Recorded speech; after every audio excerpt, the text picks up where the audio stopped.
Hello, fellow GoGo Kid teachers. It's teacher Kristie here, and today I'm going to talk to you about how to get and keep your regular students. Please keep in mind that all material shared during this workshop is property of GoGo Kid. Please do not share any of this information outside of the GoGo Kid Teacher Network. Today we're going to examine 4 aspects to help you get and keep your regular students.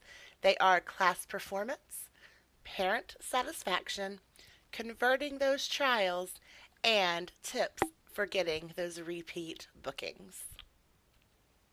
Class performance. It is so important that you stand out as a truly excellent teacher among the sea of other teachers. You can do this by showing your great and individual energy, being professional at all times and in all aspects, using really good camera skills, having great extensions to help the students learn, and by being original. The students want to see you, not a version of another teacher. Under professionalism, there are a lot of things to keep in mind. First of all, you need to make sure that you have high quality equipment. This doesn't mean your equipment needs to cost a lot of money, just that the quality needs to be good. You need to make sure that your camera has a nice, crisp image. You want to have good, bright lighting and an interesting and inviting background for your students. You also want to think about what you're wearing to class. Please make sure that you are dressed modestly and professionally. That means nothing low cut, no bare shoulders, and please always make sure to keep any visible tattoos covered. You want to make sure that you are preparing adequately for class, and this doesn't just mean preparing your class materials. This also includes thinking about unforeseen circumstances. Are you prepared with backup or battery powered lighting in case your power goes out? Do you have a laptop that you can run without electricity? What about a hotspot? Do you have somewhere else that you can go in case of an emergency? These are all things to think about. Now, obviously, you can't prepare for everything and emergencies will occur, but it's always good to have a backup plan in place if you're able. Focus. It's important that you are always focused on your student and your lesson. You don't want to be texting or browsing Facebook or trying to keep your kid quiet in the corner. You want to make sure that your attention is 100% focused on your student and the lesson during that 25 minutes of class time. Camera skills. You want to think about playing towards the camera. Are you a good distance away from the camera? Do you come in closer when you want to make a point? Are you eye level with the camera and looking directly into the camera lens so it appears that you are talking directly to the student? These are all important things to take into consideration when you're setting up your classroom. And finally, growth. Education and being a teacher is an ever growing and an ever evolving profession. You don't ever want to become complacent. Keep growing, keep improving. And it's obvious you find that important because you're here now. Energy, originality, and extension. You want to make sure that you have good energy in the classroom. Now, this isn't to say you have to be crazy and in the face of your students at all time, like my friend here, Steve from Blue's Clues. But you also don't want to be like the teacher on the Peanuts. Wah, wah, wah, wah, wah. You need to find your own individual personality inside the classroom. Be yourself. Don't try to copycat other teachers that you've seen on YouTube or in other workshops. Be yourself and bring it to class. Be involved, be engaging, act like you want to be there and you're having fun. Parent satisfaction. Keep in mind, happy parents are parents that rebook. The top 2 things that parents are looking for are lessons that are student focused. They want the lessons to center around their individual child, their child's strengths, and the areas that their child needs to grow. Make sure you're focused and you're providing adequate extension or reteaching as needed for that particular child. They're also looking for high quality instruction. They want their students to be speaking a lot during class, and they want their students to be using complete sentences as much as possible. They also want teachers who are listening carefully to what their child is saying and are making corrections as needed. Speaking of corrections, how exactly do you go about making effective corrections anyway? There's a few steps towards making really great corrections. First of all, you want to be sure that you are listening very carefully when the student speaks. This is where focus comes into play. You really want to be listening to what that child is saying and not anticipating what you think they will say. It's also important that you do not interrupt the student while they are speaking. Let the student complete their entire thought. They just may correct themselves. Once the student has finished speaking, zero in on one error. Even if that child makes multiple mistakes in the sentence, focus on one error at a time. You don't want to overwhelm the student with multiple corrections at once. After you've zeroed in on that one error and you have corrected the pronunciation or the grammar, please have that student repeat it correctly a couple of times just to ensure that they have that word correct. And then you want to push them towards that complete sentence. Encourage them to speak in a complete sentence utilizing the correction that you have made.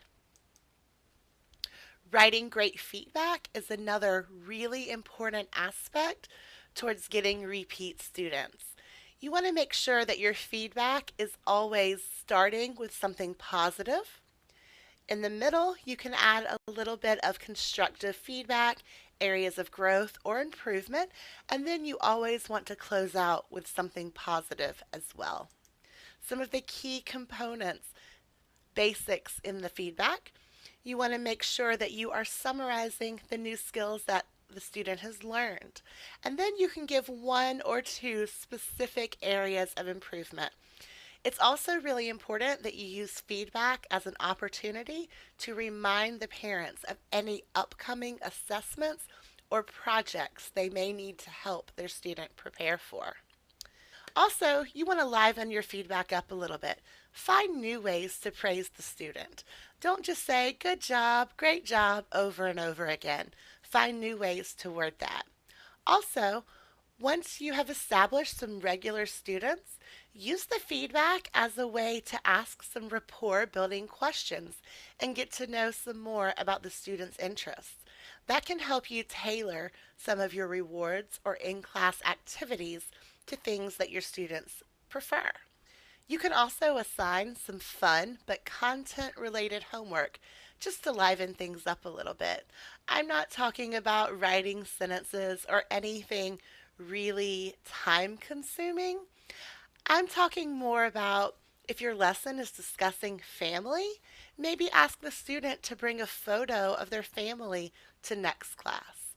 If you're talking about musical instruments and the student has mentioned that they can play an instrument, maybe ask them to bring a picture, a recording, or even the actual instrument to class next time. Simple and fun activities to help build rapport and engage the student are your best bet. You want to personalize your feedback as well.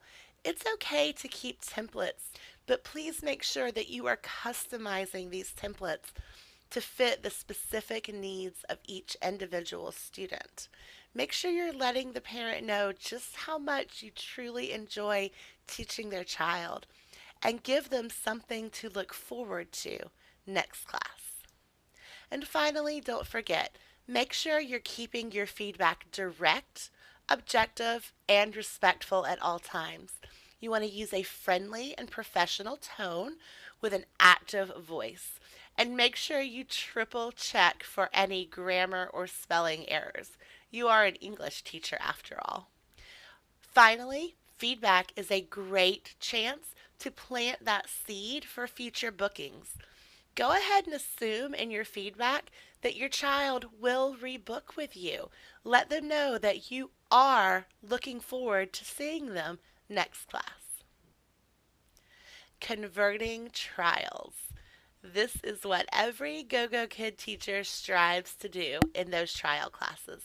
Remember, happy parents are rebooking parents, so you want to play to the parent just as much as you are playing to the student. Your first step for converting trials is to open with a bang. You want something attention grabbing. Make sure you're smiling from the start and greet everyone that is present. If mom, dad, grandma, and grandpa are all gathered around watching, greet them all. Say hello to everyone that's there.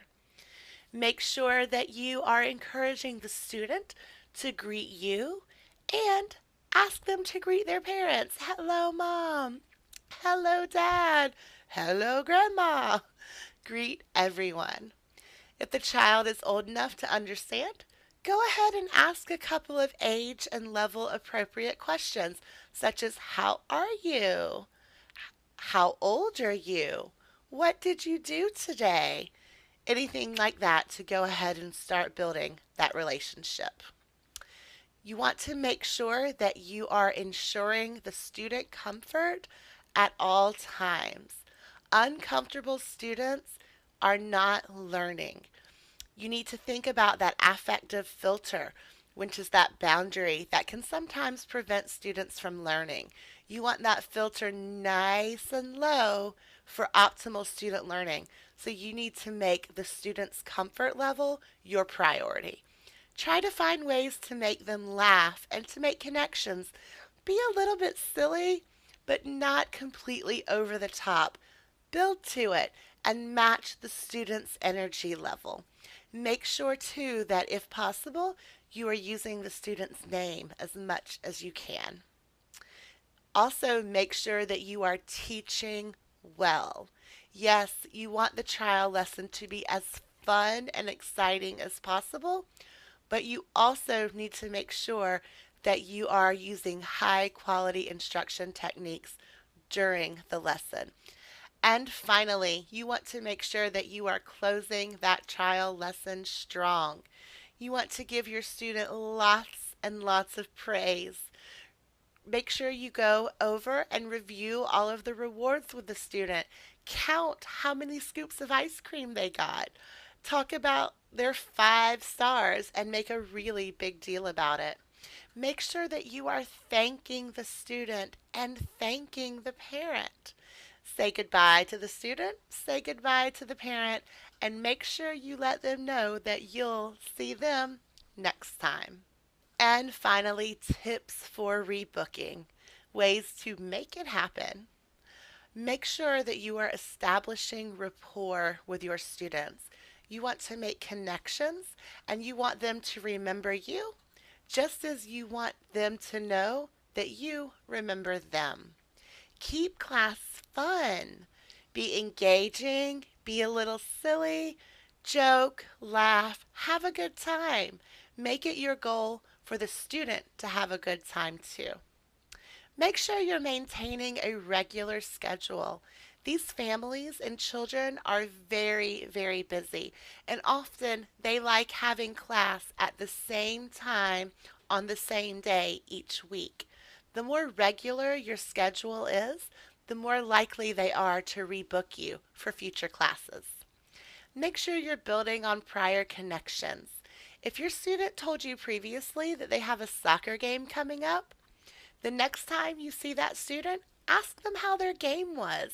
Let them know that you remember them and that you value the time that you're spending with them and the relationship that you're building. And finally, as we discussed before, make sure you are giving specific and personal feedback for that particular child. I hope you found this workshop helpful, and I'll see you again soon. Bye bye.